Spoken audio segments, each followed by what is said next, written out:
Ward number 18ની પેટા ચૂંટણી કોંગ્રેસ ઉમેદવાર સંજય રામાનંદીએ આજે ઉમેદવારી કરી।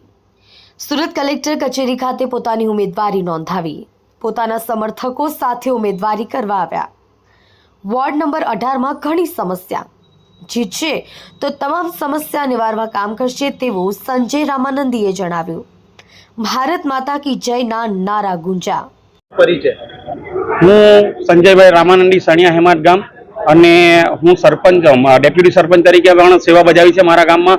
ત્યાર પછી મારા વાઈફે પણ સરપંચ તરીકે સેવા બજાવી છે અને સણિયા ગામમાં હું રહું છું।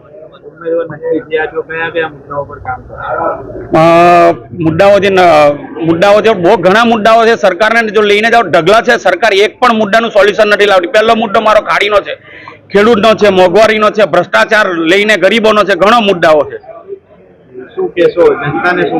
જનતાને અમારે એવું કહેવું છે કે જે તમને તકલીફ પડી છે એ તકલીફને અનુસંધાનમાં તમારા કેન્ડિડેટો બધા આવતા અને જતા રહી છે। તમારા માટે તમે જે મત આપો છો એ મતનું વેલ્યુ સમજી અને તમારા માટે જે આવીને કામ કરે છે એને મત આપો।